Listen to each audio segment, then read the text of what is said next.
चलो भाई न्यूज़ सुनते हैं, देखते हैं गोदी मीडिया की आज कौन सुताई कर रहा है। चलो मिलते हैं वीडियो में, करते हैं बाद में बात। माननीय श्री दीपेंद्र हुड्डा जी। पहलगाम आतंकी हमले में शहीद हुए 26 देश के नागरिकों को श्रद्धांजलि देने के साथ सर्वप्रथम मैं हिंदुस्तान की फौज को नमन करना चाहूँगा। देश की फौज के पराक्रम को कोटि कोटि नमन करना चाहूँगा। देश की फौज का मैं धन्यवाद करना चाहूँगा कि ये फौज, ऐसी फौज, दुनिया की सबसे बेहतरीन फौज अगर कहीं की है तो भारतवर्ष की देश की फौज है, जिसने हमेशा तिरंगे को ऊपर रखने का कार्य किया। और देश की फौज का पराक्रम कोई चर्चा का विषय भी नहीं है। बार बार सत्ता पक्ष की तरफ से देश की फौज के पराक्रम को लेकर बात कही जा रही है, इसमें हम सब शामिल हैं। आप प्रस्ताव लाइए, देश की फौज के पराक्रम को नमन करने का प्रस्ताव लाइए, हम आपका साथ देंगे। नहीं तो हम प्रस्ताव ला रखते हैं, आप हमारा साथ दीजिए। ये चर्चा का विषय नहीं है। चर्चा का विषय यह है कि फौज ने तो अपना काम किया, लेकिन क्या सत्ता पक्ष में बैठे हुए नेताओं ने अपना काम किया कि नहीं किया, यह चर्चा का विषय है। चर्चा का विषय यह है कि सत्ता पक्ष की कार्यप्रणाली क्या रही ऑपरेशन सिंदूर के समय। और हमारा देश लोकतंत्र है, विपक्ष की जिम्मेदारी है, यदि सत्ता पक्ष अपनी जिम्मेदारी में कहीं कमी छोड़ता है तो विपक्ष की जिम्मेदारी है उस कमी को, उस खामी को देश के जनता के सामने रखे। यह हमारी जिम्मेदारी है इस प्रजातंत्र में। विपक्ष ने अपनी जिम्मेदारी उस समय निभाई जब पहलगाम पे आतंकी हमला हुआ, और हमने कहा कि हम आपके साथ हैं। हमने कहा कि दुश्मन को मुंह तोड़ जवाब दो, पूरा देश आपके साथ है, विपक्ष आपके साथ है। लेकिन आपने क्या किया? आपने सर्वदलीय बैठक रखी, लेकिन सर्वदलीय बैठकों में प्रधानमंत्री जी नहीं शामिल हो पाए। उनकी व्यवस्था दिखाई गई। अगर उन दिनों में उनकी व्यवस्था थी तो दिन बदले जा सकते थे, और अगर दिन में व्यवस्था थी तो रात के 12 बजे भी अगर आप सर्वदलीय बैठक रहते तो हमारे नेता, देश के विपक्ष के नेता सब आने के लिए तैयार थे। दुनिया में एक शक्ति प्रदर्शित होती भारत के लोकतंत्र की कि सब एक हैं, लेकिन आपने वो मौका चूक गए आप। उसके बाद बहरहाल ऑपरेशन सिंदूर में हमारी फौज ने अपना पराक्रम दिखाया, अपना लोहा मनवाया। और एक ऐसा समय आया 9 तारीख के बाद जब दुनिया ये मानने लगी कि हिंदुस्तान की फौज का अपर हैंड है, हम एडवांटेजियस पोजीशन में हैं, हम दुश्मन के गले के नज़दीक हैं। लेकिन फिर 10 तारीख को यकायक सीज फायर। देश की भावना थी कि पाकिस्तान को मुंह तोड़ जवाब दिया जाए, निर्णायक जवाब दिया जाए, जैसा 1971 में पाकिस्तान के 2 टुकड़े करके दिखाया था हमारी देश की फौज ने। तत्कालीन प्रधानमंत्री जी इंदिरा जी के समय पाकिस्तान को ऐसा जवाब दिया जाए। आप बार बार बोलते थे पाकिस्तान ऑक्यूपाइड कश्मीर की बात बोलते थे, अब आगे किस मुंह से आप पाकिस्तान ऑक्यूपाइड कश्मीर की बात रखेंगे देश के सामने? आपके सभी वक्तव्यों में कहा गया है कि पाकिस्तान घुटनों पे था। आप ही कह रहे हैं अगर पाकिस्तान घुटनों पे था तो सीज फायर जिसको आपने स्वीकृति दी, और आप कह रहे हैं कि हमने सीज फायर को माना, अगर पाकिस्तान घुटनों में था तो सीज फायर की क्या जस्टिफिकेशन है? मगर दुख तो तब हुआ, देश के दिल में दुख हुआ कि देश की जो भावनाएं थी उन भावनाओं पे विराम, युद्ध विराम, पाकिस्तान की ईंट से ईंट बजाने की भावनाओं पे विराम अमेरिका की एक ट्वीट ने आपके युद्ध विराम की घोषणा से पहले की। उसके बारे में मैं आऊंगा, लेकिन ये सीज फायर की क्या शर्तें थी देश के सामने आपको रखना चाहिए। मगर इन शर्तों के साथ साथ युद्ध विराम से पहले भी एक रणनीतिक चूक हुई। आज राजनाथ सिंह जी कह रहे थे कि कांग्रेस के समय यह रणनीतिक चूक हुई पाकिस्तान को लेकर। सबसे बड़ी रणनीतिक भूल उस समय हुई, आदरणीय विदेश मंत्री जी बैठे जब इन्होंने टेलीफोन करके कहा कि हम केवल आतंकी ठिकानों को निशाने पे ले रहे हैं, मगर हम किसी मिलिट्री या सिविलियन ठिकानों को निशाने पे नहीं ले रहे। जब ये कहा आपने स्वीकार किया, एक तरीके से क्लीन चिट दी पाकिस्तान की आर्मी और सरकार को, और अलग अलग दृष्टि से आपने देखा पाकिस्तान, जबकि आपके सारे ही स्पीकर्स कह रहे हैं, मान रहे हैं, और देश मानता है, दुनिया को पता है कि पाकिस्तान की सरकार, पाकिस्तान की आर्मी और इन आतंकियों में कोई भेद नहीं किया जा सकता, ये एक हैं। मगर आपने स्वयं टेलीफोन करके अलग अलग दृष्टि से देखने का काम किया कि केवल हम आतंकी ठिकानों को, ये जो रणनीतिक भूल हुई है इतिहास में, हमेशा ये बात पाकिस्तान को एक आपने मौका दिया ये कहने के लिए। विदेश मंत्रालय की क्या भूमिका रहती है देश में? विदेश मंत्री का काम कोई स्कूल, कॉलेज या सड़क बनाना नहीं होता। विदेश मंत्रालय का काम होता है दुनिया में अपने दोस्त मुल्कों की संख्या को बढ़ाना। विदेश मंत्रालय की और विदेश नीति की आपकी सच्चाई 11 साल की तब सामने आई जब ये टकराव की स्थिति पैदा हुई।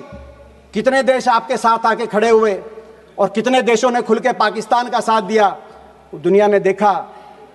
और ये बात कबूलनामा अभी मेरे मित्र जय पांडा भी कह रहे थे कि देशों की तरफ से पढ़ रहे थे कि उस देश ने आतंकी हमला का निंदा करी और उस देश ने निंदा करी। मैं पूछना चाहता हूं, एक देश का नाम बताओ जिसने आतंकी हमले की निंदा भी करी और यह भी कहा कि पाकिस्तान इसके पीछे है और हम पाकिस्तान की भी निंदा करते हैं। एक देश ने पाकिस्तान की निंदा नहीं करी। और दूसरी तरफ पाकिस्तान के साथ देने वालों की देशों में चीन, टर्की, अजरबैजान, मलेशिया जैसे देशों की, और आपके साथ एक ने भी बयान नहीं दिया। और ये बात आपको भी पता है, 11 साल की आपकी विदेश नीति, दुनिया में जो भ्रमण प्रधानमंत्री जी ने किया, विदेश मंत्री जी आपने किया, बाकी अधिकारियों ने किया, उसका सच तब सामने आया जब इस घटना के बाद आपको सांसदों पर अपना विश्वास व्यक्त करते हुए सांसदों के प्रतिनिधि मंडल भेजने पड़े। 11 साल से आप क्या कर रहे थे दुनिया में के चप्पे चप्पे में घूम के, जब आपको सांसदों पे आना पड़ा। दुख इस बात का, और आपकी विदेश नीति की दूसरी बड़ी कमी, बहुराष्ट्रीय संस्थाओं ने उस एक महीने में जिस तरीके से पाकिस्तान का साथ दिया और आप उसको रोकने में असफल साबित हुए। जिस तरीके से IMF ने 1 बिलियन का लोन, जब टकराव चल रहा था, शायद दुनिया के इतिहास में पहली बार हुआ होगा, IMF ने $1 बिलियन का लोन सैंक्शन किया, जिसका विरोध भी आपने किया, लेकिन आपके विरोध को IMF ने नहीं सुना। वर्ल्ड बैंक ने $40 बिलियन के निवेश का प्रस्ताव पारित किया, तो उसी महीने ADB ने उसी मई के महीने में $800 मिलियन का लोन पाकिस्तान के लिए स्वीकृत किया।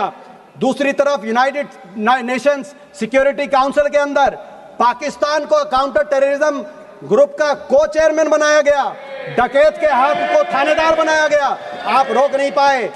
और FATF financial action task force, जिसमें 2011 में पाकिस्तान को ब्लैक लिस्ट किया गया था, FATF में ग्रे लिस्ट में डाला गया था 2011 में UPA सरकार के समय, और 2022 में उसको FATF से ग्रे लिस्ट और ब्लैक लिस्ट से पाकिस्तान को बाहर निकला, लेकिन आप उसको रोक नहीं पाए। आपकी विदेश नीति में कमी, दूसरी कमी वहां है जब दुनिया के मुल्कों ने, अमेरिका और रूस जैसे मुल्कों ने भी हिंदुस्तान और पाकिस्तान को बराबर तोल दिया। ये कैसे संभव है? हम इसको कैसे मान सकते हैं? एक मुल्क आतंकवाद को पोषित करने वाला मुल्क है और दूसरा मुल्क आतंकवाद से पीड़ित मुल्क है। हम अंतर्राष्ट्रीय ऑर्डर की लड़ाई लड़ रहे हैं, लेकिन आपने देखा बार बार सभी मुल्कों ने बराबर तोल दिया। आपकी विदेश नीति की तीसरी बड़ी असफलता अमेरिका को लेकर है। यह वही अमेरिका है, हमारे इतिहास में समय समय पर अमेरिका को जब आंख दिखाने की बात आई तो हमने आंख भी दिखाई, और जब हाथ मिलाने की और मधुर संबंधों की बात आई तो पिछले 2 दशकों में अमेरिका से संबंधों में सुधार भी हुआ। हमने उतार चढ़ाव अमेरिका से संबंधों में देखा है। 1971 में जब अमेरिका ने आंख दिखाई थी कि आप बांग्लादेश के अंदर अपनी फौज मत भेजिए, तो इंदिरा जी ने मुंह तोड़ जवाब दिया था और बांग्लादेश के अंदर हमारी फौज गई थी। आंख दिखाई हमने। परमाणु परीक्षण की जब बात आई तो चाहे इंदिरा जी के समय परमाणु परीक्षण हुआ हो, चाहे अटल जी के समय परमाणु परीक्षण हुआ हो, अमेरिका ने जब रोकने की कोशिश करी तो हिंदुस्तान ने आंख दिखाई और अमेरिका के दबाव को नहीं माना। ये वही अमेरिका है। लेकिन जब अमेरिका से हाथ मिलाने की बात आई, सपोर्ट की बात कर रहे थे, सपोर्ट का लेटर्स पढ़ रहे थे जय पांडा भी मौजूद थे जब राष्ट्रपति ओबामा आए थे, जब मित्रता की बात आई और 26/11 हुआ मुंबई में, तो राष्ट्रपति ओबामा वॉशिंगटन से दिल्ली आए।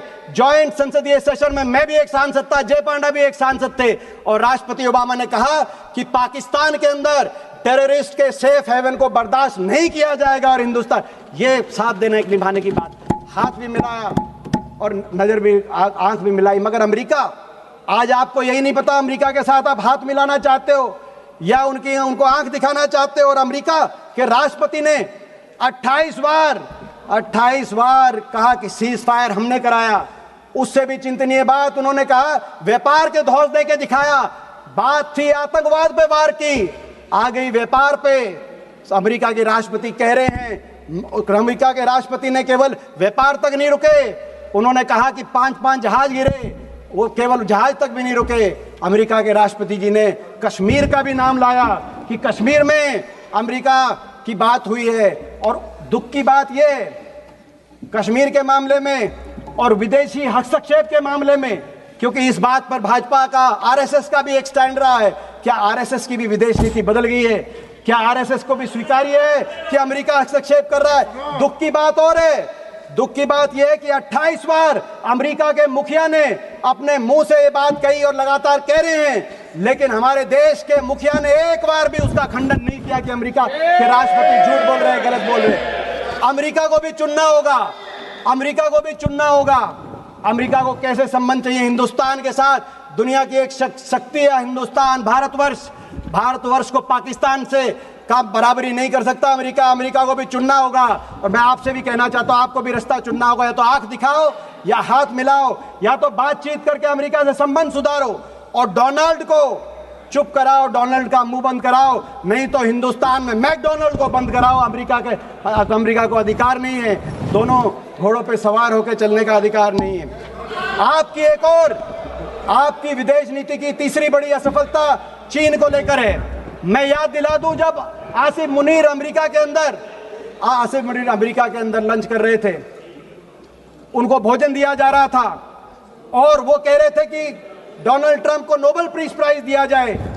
जब वो ये कह रहे थे, उसी दिन इत्तेफाक से उसी दिन चीन के अंदर ट्राइलैटरल बातचीत चल रही थी, चीन, पाकिस्तान और बांग्लादेश की। ये उस दिन ट्राइलैटरल बातचीत चल रही थी चीन को लेकर। बार बार आपको आगाह किया हमारे नेता राहुल गांधी जी ने, इसी सदन में किया है, लेकिन उनकी बात को आपने हल्के में लिया। और आज आपको आगाह कर रहे थे, हमारी फौज आगाह कर रही है चीन को लेकर। जो हमारे फौज के deputy chief of army staff है राहुल सिंह, उनका बयान आया कि चीन ये जो युद्ध था, इसमें पूरी तरीके से पाकिस्तान को सर्वेलेंस में, सैटेलाइट में, इक्विपमेंट में, प्लेटफॉर्म में, नेटवर्क में पूरी तरीके से पाकिस्तान का साथ चीन दे रहा था। और पाकिस्तान के डीजीएमओ की बात आई कि जब लड़ाई चल रही थी तो एमओ रूम के अंदर चीन के एम्बेसडर, पाकिस्तान में जो चीन के एम्बेसडर हैं, वो एमओ रूम में बैठे थे, पाकिस्तान के आर्मी के हेडक्वार्टर में बैठे थे। ये पाकिस्तान के डीजीएमओ ने कहा। लेकिन आपका क्या रिस्पॉन्स रहा?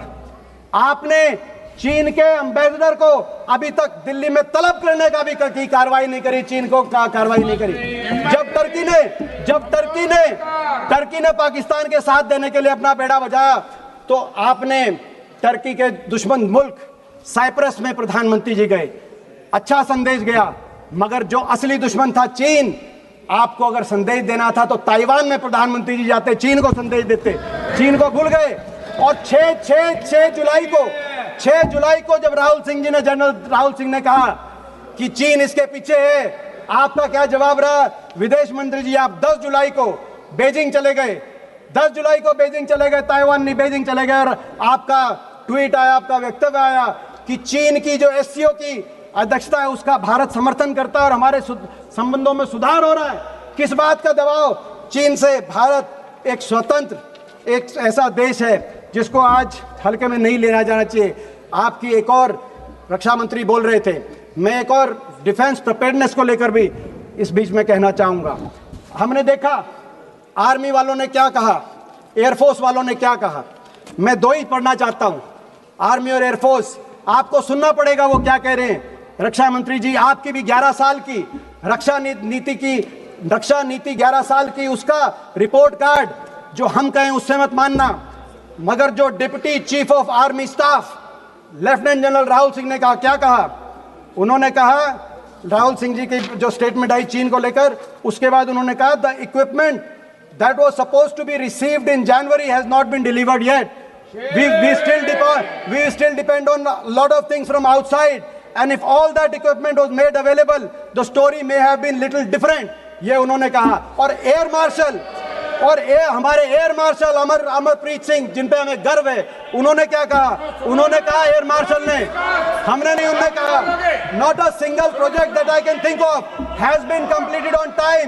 Why should we promise something which cannot be achieved? Hooda ji, air force कह रही है, आर्मी कह रही है, और स्टैंडिंग कमेटी. एक सेकेंड. हुड्डा जी, आपके पार्टी से आज की लिस्ट में बहुत सारे नाम आए हैं, इसलिए आप अपना भाषण जल्दी से ख़त्म कीजिए. और एक सेकेंड, एक ही सेकेंड, 1 सेकेंड, एक सेकेंड. हुड्डा जी एक सेकेंड, हुड्डा जी एक सेकेंड, नहीं, एक सेकेंड, नहीं, एक सेकेंड. आपको एक सेकेंड, हुड्डा जी एक सेकेंड रुकिए.